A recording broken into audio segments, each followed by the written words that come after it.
was actually the lightning experiment. Where I, built it, and I had to describe it. I built a kite. It was, let's see, about that far across, and then it stood about this tall. Now, it was made out of raw silk, which looks like a lot like canvas if you would look at it. And to the top, I had an iron spike. Now, you've got to point the iron spike. If you're going to do that, that's the only way you're going to draw the electrical powers from the sky. Now, a rope attached to it, about the size of the ropes I have out there, not very large. Now, once we got the kite in the air, we moved under a wooden structure, which, was a mist in the air and we wished to keep dry. That's the only way you're going to keep dry, is get under a little bit of cover. Now, attached to the kite rope was a silk ribbon about that long. This is what we held on to, because we knew that silk, if kept dry, and my story, I can't. Oh, you're talking about the silk. What was the silk we had the silk. It was a silk ribbon about that long. Again, it was tied to the kite rope, because silk will not pass electrical current if kept dry, and you have to remember that to keep it dry. Otherwise, it's going to pass that electrical current right to you. After a while, we noticed all the hairs on the rope started to stand outward, and I thought, this is what I'm looking for. So I took my knuckle and brought it up to the kite rope, got about that far, about ½ inch, and a spark jumped. Now, I just proved that lightning is nothing but what you call static electricity. And the ministers in the day were saying lightning is the wrath of God come down to destroy you because you did something wrong. Now, that I could not believe at all. That's why I had to prove that lightning was mere static electricity. Now, we had the kite down, and we were on our way home before any real lightning hit the sky. But I knew as the static electricity, what you call static electricity, builds in the sky, its only release was that of lightning. That's my lightning. That's what most of the kids wanted to hear about today. A few other questions here and there about they would ask me, I would ask them how many birthdays they had. And they would say, well, they had one a year. And I would say, well, that's a shame because I have two. And they were curious as to why I had two birthdays. And I would say, my mother, who I have to believe, told me the day I was born on was the 6th of January, 1705.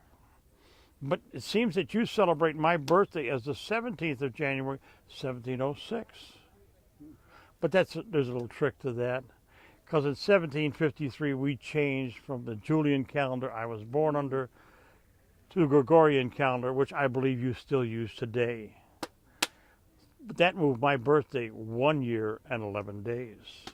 But as I tell them, I accept presents on both days, which naturally gets a little giggle out of them, and they would see to the advantage of getting two birthdays a year. His story about a tin whistle: never buy a tin whistle. Because? Well, I had 9 pence to spend, and I saw this boy playing a tin whistle, and I thought, oh, that's so nice, I want the tin whistle. I'd like to have a tin whistle. I finally bought a tin whistle. I took it and I was blowing a tin whistle and I was having a good time, but nobody else liked it because it's irritating, and it's very irritating. And then they said to me, of what real value did you get out of this tin whistle except irritating the rest of us?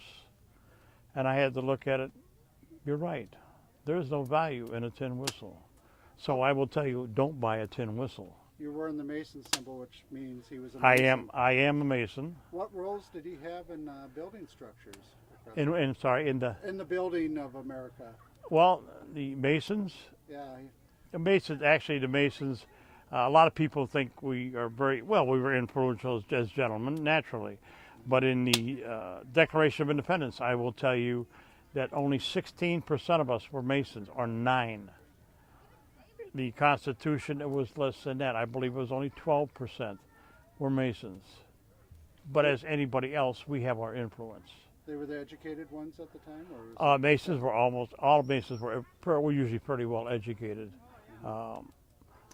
above the normal person. I was an inventor, a statesman, politician, emissary to France. What you're thinking of is my time in France. Oh, okay. That's where they get it from. French politics is, well, not much different than any politics today. But back then, if a woman was presented to you by her husband or father, this was for conversation. Mm-hmm. I was already famous in France because of my different experiments and my reasonings. But you have to remember, too, when I got to France, I was not a well man. I suffered from bleeding boils, kidney stones, the gout, and pleurisy.